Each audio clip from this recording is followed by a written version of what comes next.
नमस्कार। Beginners guide to the futures and options इस course के पहले पार्ट में आपका स्वागत है। Beginners guide to the futures and option इस कोर्स में हम डेरिवेटिव्स मार्केट के बारे में डिटेल में जानने वाले हैं कि डेरिवेटिव मार्केट क्या होता है, फ्यूचर्स क्या होते हैं, ऑप्शंस क्या होते हैं, वो कैसे काम करते हैं, कैसे आप उनका यूज कर सकते हो, चाहे वो हेजिंग के लिए हो या फिर प्रॉफिट के लिए हो। फ्यूचर एंड ऑप्शन से रिलेटेड जो टर्म्स होती है उनका मतलब क्या होता है, ये सब हम समझने वाले हैं। जनरली फ्यूचर्स एंड ऑप्शंस यानी डेरिवेटिव मार्केट बड़ा कॉम्प्लेक्स सब्जेक्ट माना जाता है। बहुत सारे लोग इसे यूज नहीं करते हैं, इसमें इन्वेस्ट नहीं करते हैं, हेज नहीं करते, क्योंकि उन्हें फ्यूचर एंड ऑप्शन के बारे में ज्यादा जानकारी नहीं होती। तो फ्यूचर एंड ऑप्शन को इस कोर्स में हम बड़ी आसान भाषा में समझने वाले हैं। अगर आपके मन में ये भ्रम है कि फ्यूचर एंड ऑप्शन बड़ा कॉम्प्लेक्स सब्जेक्ट है, तो वो भ्रम आप निकाल दीजिए, क्योंकि हम आपके लिए इस कोर्स में फ्यूचर एंड ऑप्शन को बहुत ही ज्यादा सिंप्लीफाई करके बताने वाले हैं, ताकि इंडिया में सभी को फ्यूचर एंड ऑप्शन की जानकारी हो।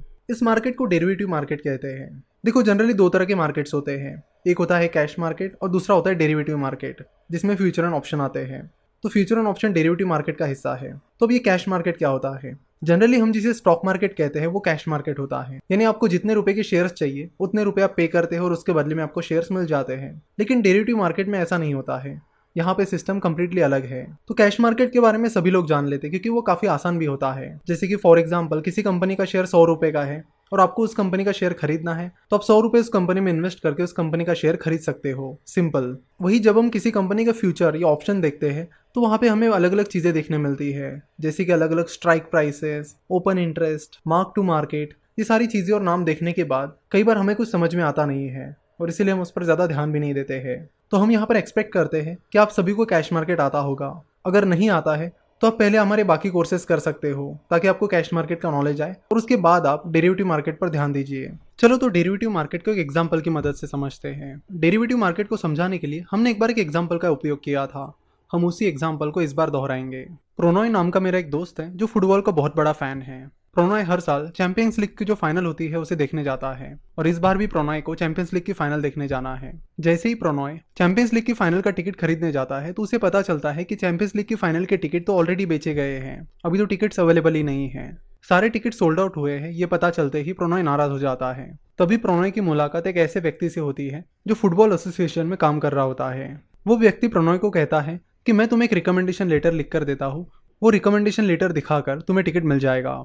तो वो व्यक्ति प्रोनॉय को रिकमेंडेशन लेटर देता है और कहता है कि ये रिकमेंडेशन लेटर दिखाते ही तुम्हें $5000 में टिकट मिल जाएगा। प्रोनॉय तुरंत उनसे वो रिकमेंडेशन लेटर लेता है, उन्हें थैंक्स कहता है और वहां से चला जाता है। अब जैसे जैसे चैंपियंस लीग की फाइनल की डेट नजदीक आने लगती है, उस टिकट के रेट बढ़ने लगते हैं और बढ़ते बढ़ते वो $6000 तक चले जाते हैं। लेकिन प्रोनॉय को तो उस रिकमेंडेशन लेटर की वजह से $5000 में ही टिकट मिलने वाला है। तो बाहर टिकट का रेट 6000 रुपीज होने की वजह से प्रोनॉय को ऑलरेडी $1000 का प्रॉफिट हो गया है। मैच के एक दिन पहले तो टिकट के रेट और भी ज़्यादा बढ़ जाते हैं और वो बढ़कर $7000 हो जाते हैं, जिससे प्रोनॉय का प्रॉफिट अब $2000 हो गया है। लेकिन वही मैच को जाते जाते प्रोनॉय का एक्सीडेंट हो जाता है, जिसके चलते उसे हॉस्पिटल ले जाना पड़ता है, और इन सब चीज़ों की वजह से वो उस रिकमेंडेशन लेटर को दिखाकर टिकट नहीं खरीद पाता है। तो जैसे मैच खत्म हो जाती है, उस रिकमेंडेशन लेटर की वैल्यू 0 हो जाती है।